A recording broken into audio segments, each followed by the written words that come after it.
O professor Zimmermann deixou algo muito claro: a inexistência da teoria do aquecimento global. O senador Reis trouxe também um dado que, na verdade, todas as vezes que a gente vai falar de aquecimento global, a gente não pergunta quanto está aquecendo, mas quando começou a aquecer. Porque se nós olharmos no tempo, que é um fator, tempo, os mesmos eventos que existem hoje já existiram em outros momentos e que não existiam a mesma concentração do suposto gás do efeito estufa. Então, se a minha contribuição inicial de hoje, da minha fala, ela é muito simples. Nós não temos que discutir CO2. Nós não temos que discutir quanto emite, quem emite, o percentual que emite, quanto sequestra ou quanto não sequestra, não importa. Porque só existe medição de algo que existe um problema, e aí você precisa mensurá-lo para poder reduzi-lo ou combatê-lo. Se não existe o problema, não faz sentido medir. Não sei se vocês concordam comigo, mas se não existe aquecimento global, não existe a necessidade de mensurar emissões de gases de efeito estufa, CO2. Tampouco o seu sequestro. Mas se você não acredita, talvez, numa fala tão objetiva assim, eu posso trazer para vocês que nem mesmo a ONU acredita no aquecimento global.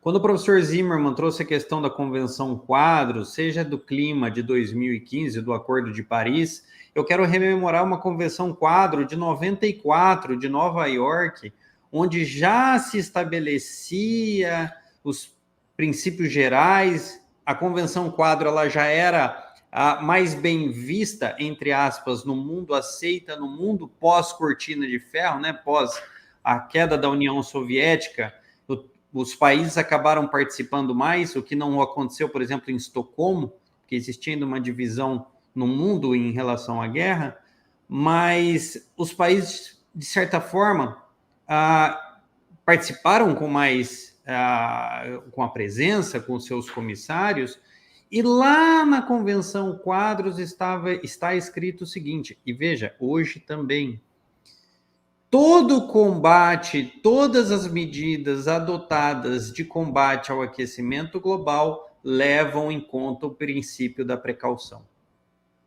Ou seja, não se combate pela certeza da existência, se combate pela possibilidade deles estarem certos. Existe uma grande diferença entre o que é dito e o que é feito. Isso acontece muito. A impressão é a que fica, que é o que é dito. Agora, o que efetivamente é feito é diferente. Nem mesmo a ONU acredita no aquecimento global. Tanto é que de 4 graus caiu para 2,5, que agora caiu para 1,5 de aquecimento. A desertificação do Brasil, que é a última pauta que eles estão tratando, né? Escassez de água, problemas hídricos, que eles estão tratando de certa forma hoje. Na década de 70 já foi anunciado a desertificação da Amazônia em 35 anos. Passou-se 50 anos e a Amazônia continua lá. Até porque o professor Mullion há muito já disse, né? Não é mesmo? Não é a floresta, a Amazônia não está lá porque não chove na Amazônia porque tem a floresta, né? Tem a floresta amazônica porque chove. É o contrário. Floresta não cria água, né? Então não existe desertificação da Amazônia pelo desmatamento da Amazônia. Não faz sentido nenhum. Mas se na minha primeira contribuição já do dia é nós evitarmos a discussão, eu vou trazer os porquês. Por que nós temos que discutir o verdadeiro problema? Não é a questão de quanto emite. E aqui eu vou trazer, você talvez um pouco de audácia, de certa forma defender o quanto o Brasil preserva é muito bom. É uma propaganda muito boa para a população. Mas do ponto de vista de nós encararmos a verdade para debater políticas públicas, será que faz sentido a gente defender que o Brasil tem 60% de mata, por exemplo? Para que vocês tenham uma ideia, quando o senador Reis trouxe a questão do globalismo, principalmente tratando do Código Florestal, ninguém se importa quanto o Brasil preserva. A questão não é essa. E a Europa não preserva porque não faz sentido para ela preservar. E aí vocês podem estar olhando para mim e falando assim, mas André, o que você está falando? É muito simples. Todos os estudos com base nos estados florestais, as questões, como é que estão as florestas no mundo hoje? World Forest Study, tem a União, a própria ONU tem agências que tratam sobre pesquisas florestais, todas elas são unânimes. Hoje, 35% das florestas primárias, que são aquelas florestas como Adão e Eva vieram para o mundo, como Pedro Álvares Cabral encontrou o Brasil, que são as florestas primárias, né? 35% delas estão concentradas em 3 países no mundo. 3. Canadá, Rússia e Brasil. Só que, quando nós estamos discutindo florestas, nós temos que levar em consideração que só existe risco para a humanidade, veja, conforme os estudos que eles trazem, só existe riscos para a humanidade se as florestas tropicais reduzirem drasticamente, porque elas são responsáveis pelo grande fluxo de água, respiração, biodiversidade, toda aquela historinha. Ou seja, para a Europa não faz sentido reflorestar nada, porque ela não é uma floresta primária, tampouco tropical. Se o europeu, americano, entre outros, a agenda pudesse transformar o Brasil numa grande floresta de novo, é o objetivo, é esse. Eles não precisam preservar nada, porque os próprios estudos sobre florestas indicam que as florestas deles em nada contribuirão para o mundo. Faz sentido a gente defender que o Brasil preserva 60%, por exemplo, quando a discussão é política pública? Da mesma forma como não faz sentido a gente discutir sequestro de carbono quando não existe aquecimento global. São situações como essa que nós temos que repensar a forma como nós vamos tratar. Claro, eu tenho certeza que se qualquer pessoa hoje, como o professor Zimmermann trouxe, fizer como Molion faz, como Ricardo Feliz faz, como tantos outros já fizeram, e colocar em xeque a teoria do aquecimento global, eles serão ridicularizados, perderão cadeiras de pesquisa, entre tantas outras medidas para tentar destruir a reputação dessas pessoas. Então é muito difícil a gente ver no parlamento alguém que bata nessa tecla. São poucos. Dá para contar nas mãos que batem na tecla. Então, para que os colegas do Rio Grande do Sul, deixa eu tratar do Rio Grande do Sul, porque o ano passado a gente estava discutindo algumas questões de desapropriação de terra e demarcação de terras indígenas. Eu falei para vocês que eu vou trazer do ponto de vista prático, e eu quero fazer um link das florestas, porque as florestas estão na agenda 2030. As florestas pertencem ao ODS, Consumo Responsáveis e Vida na Terra, que são 2 ODSs.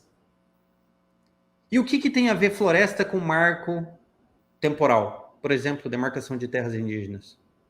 Para que vocês tenham uma ideia, hoje, a época, e o Galvão vai lembrar disso, logo quando começaram as discussões sobre a proibição de importação de produtos de origem desmatadas pela União Europeia, criação de certificações, rastreamento dos produtos, entre tantas outras coisas, uma das questões que foi tratado nesse documento no Parlamento da União Europeia foi a questão de os indígenas contribuem para a manutenção da floresta em pé.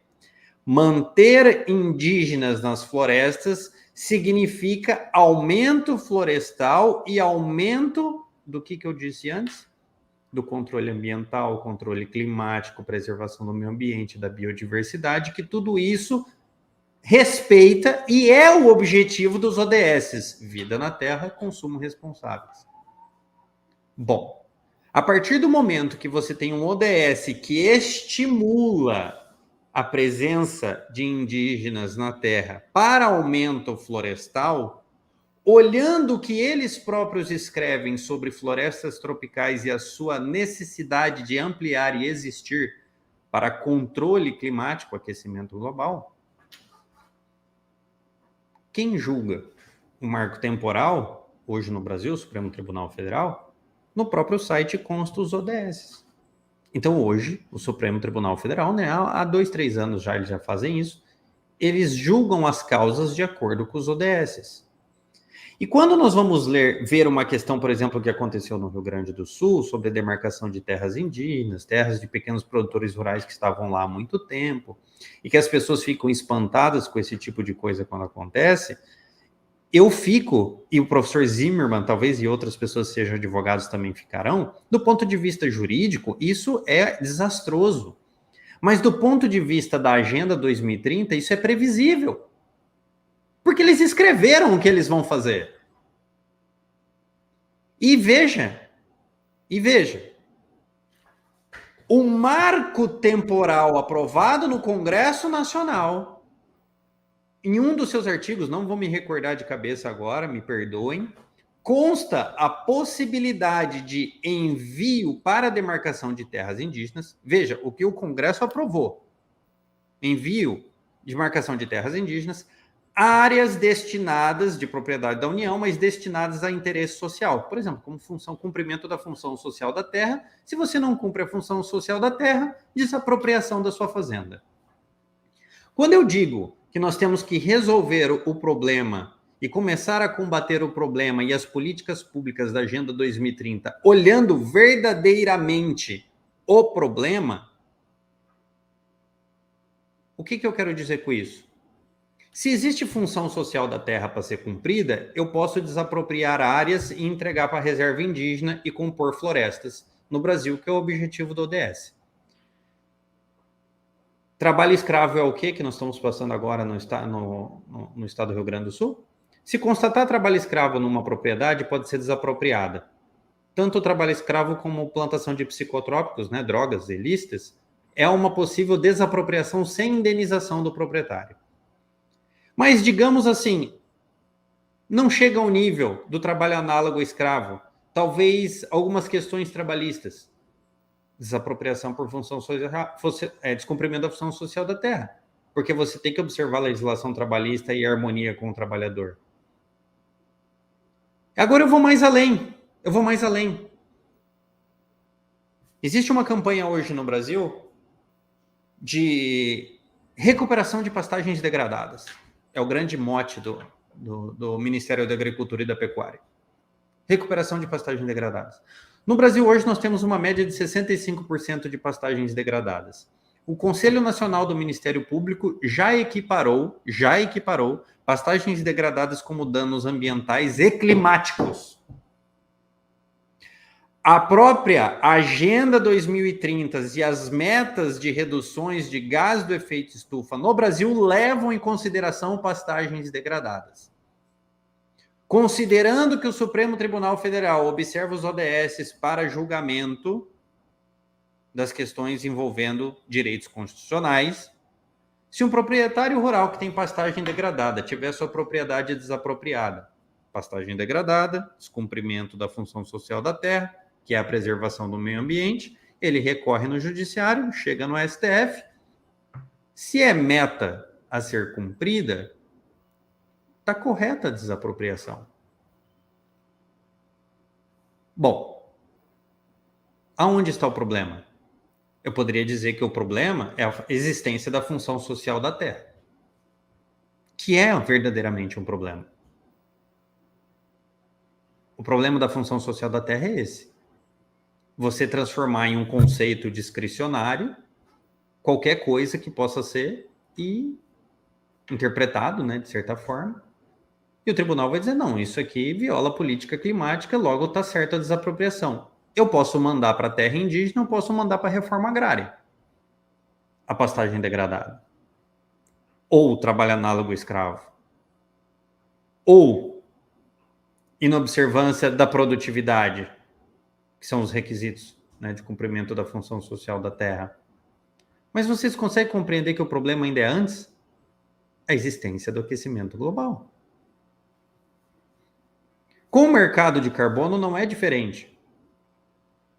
O agro não entra.